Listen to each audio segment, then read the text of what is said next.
So does that require you? I'm curious, like what happens when you join an org? Because we had Fear Itself on here. He also joined an organization as a content creator for Evil Geniuses. Mhm. He moved to Seattle. You don't have to move or anything, right? Like, what are your? Do you Oh have to, like, go no. somewhere or be at certain things? Or? I think there's like a couple meetings a year or something like that, but I'd have to go somewhere. And like I think like okay. TwitchCon would be one, like meet up, like maybe like photo shoot, like pictures, or I don't know, something like that. But they would pay like everything for me and stuff, which is really nice. That's amazing. So I'm like, yeah, that sounds like a good deal to me. And then I mean, there's really not like anything I can't do, if that's what you're asking. No, wait, can't do? No, I wasn't asking for a list of things Okay. you couldn't I do. was like, yeah, there's not like roles, like kind of do whatever still. I'm still Sparkles. You can still play whatever game you want. Yeah, I can play whatever game I want. Like, I don't have to host certain people. Like, I can do whatever. That's a lot of it is, as far as I understand it, a lot of the orgs, the content creator role is, there's like a lot of orgs have like a minutes deal with Twitch, and so adding content creators that get viewership or whatever brings, they get a little bit of money, but at the same, and then they then pass that on to the creator. So like it's something you wouldn't have had before if you were by yourself. And so I know LG does that a lot. A lot of the guys they've signed as content creators they say, hey, we'll support you, and you're underneath all of our sponsorships, and all that is available to you, and in return we get to add you to our roster of content. Yeah, that's it. I'm like, I could be sponsored by G Fuel, Verta Gear, I think is a chair they do. I think those are like their two big ones. Oh, cool. So, and they also said they're going to help me start my YouTube up because I don't do any videos. So they're getting me an editor and helping me out with that. Snap. That's key. That is actually gigantic. Yeah. Yeah. So I'm like really happy for that because I don't know how to edit videos and I don't know who to ask to edit my videos. So them doing that's super nice. Very, very. That we were just talking, I think it was I'm pretty sure it was the last episode about how it's so important to grow on Twitch to grow in other areas. So if you want to grow on Twitch, growing on Instagram, Twitter, YouTube, TikTok, whatever is the way to grow on Twitch. Growing on Twitch in and of itself is very difficult. That's why I thought, like, if I made YouTube videos and then people find me from YouTube and then come over to Twitch, it'd be cool. Exactly. Yeah. And you though, however, correct me if I'm wrong, kind of go against that though, because you started on Twitch but only did Twitch. Me?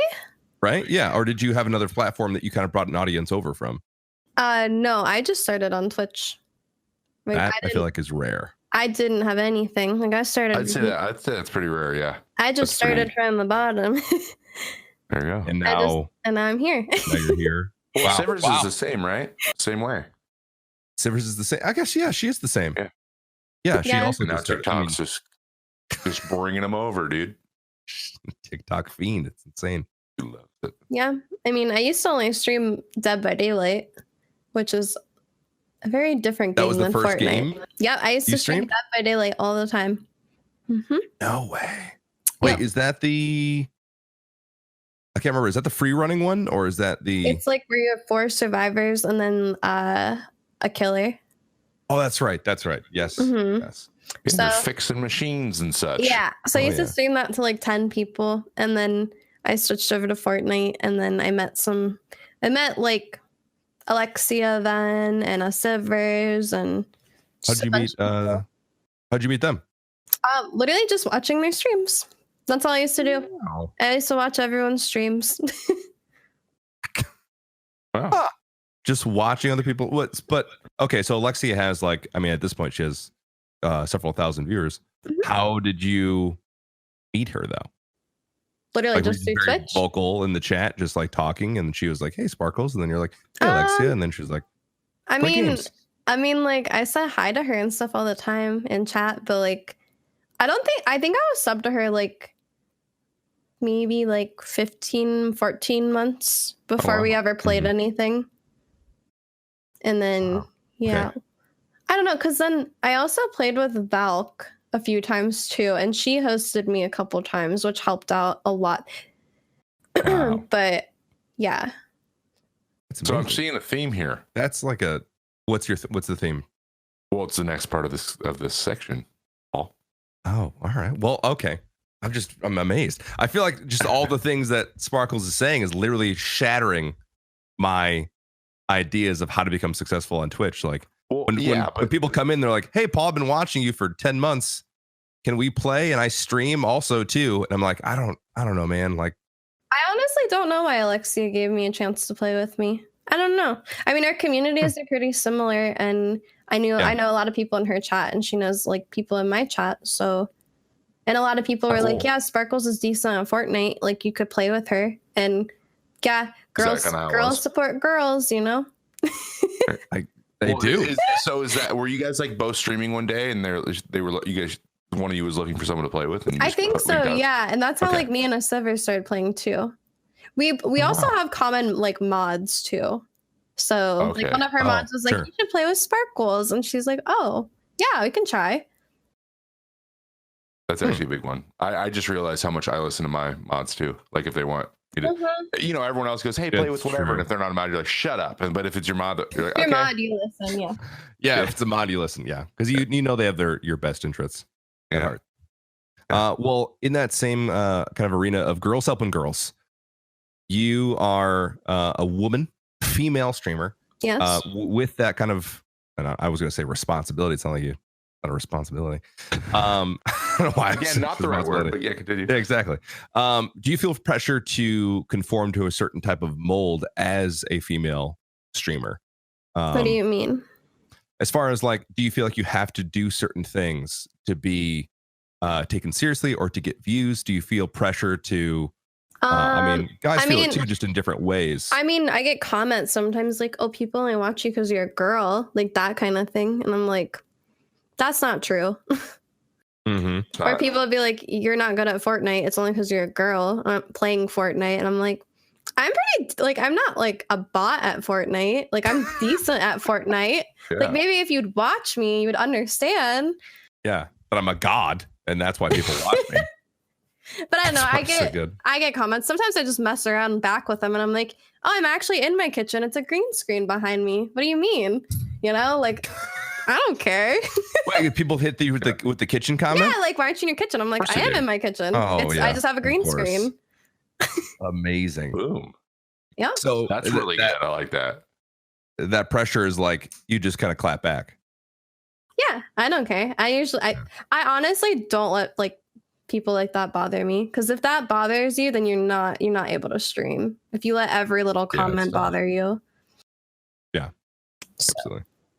Yeah, I can't imagine, honestly. But we talked to Gubba about a lot of this stuff too, and she was because she's so good at ignoring it, like just skimming over stuff and continuing on in whatever character she is that day, and which is impressive because I see one thing and I'm just like, "What'd you say?"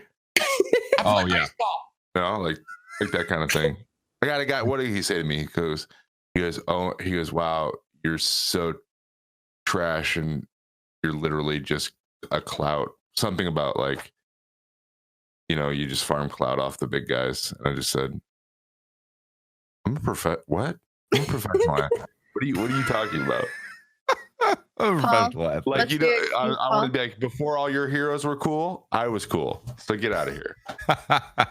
And then that would have been mean against them. So, but yeah, you don't want to do that kind of stuff. Like, it's just, what I'm trying to say is, there's a whole set of like things that girls have to deal with on this, just on the internet in general. Oh yeah. Like, being a Twitch streamer, like this, you know, there's certain days probably that are worse than others, and it's just things that like, I'd be like, what is happening?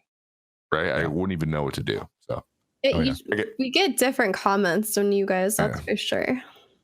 Yeah, I believe it. And I was just reading or actually listening. It was like this random clip on Twitter, and it was about The View. Random clip about, I haven't seen The View in like years. Anyway, and one of the women is just kind of having a conversation and talking about how it was like about racism and sexism and things like that. And other host was kind of refuting some of those points. And someone in the comments made a comment about like, I'm really proud of this woman who was talking about her points, that she remained calm the entire time. And I was like, yeah, that makes sense. Like, it's good to remain calm. And someone made a counterpoint of the opposite, saying that, well, if she wasn't calm, she would immediately get labeled and dismissed as like, I think it was like angry black woman, like immediately upset. Like you can't take anything she says seriously if she were to get upset. So she had to remain calm. And just like Trevor just said this, which reminded me of it, is like someone says something and Trevor like freaks out, like, what did you say to me? Like instantly. And if I feel like, and again, this is all coming from a male's perspective, so take it with a grain of salt. If a female were to do that, you would immediately get labeled, where Trevor won't get labeled. Trevor will just be like, it's Trevor just getting upset. A lot. Yeah, I'd say there's way more of those. I guess it's something I wouldn't even think of. Like, it's not even something cross my mind, and it does cross your mind. It might cross your mind when it doesn't. That's like, exactly. I think it's important for people to know that. Like, I have to be certain things you say hurt people, and if you're trying to be hurtful, it could be even more hurtful and damaging to someone else. Yes. That's not me. I'm pretty happy. Yeah, like I always laid back when I'm streaming, so I just like, if someone really says something that bad to make me like blow up, I'm like, I just ban them. I try not to show like a reaction to people like that, because they just that's when they make like more accounts too. Like they'll just literally, you ban one account and they'll come back on a different account and say the same thing.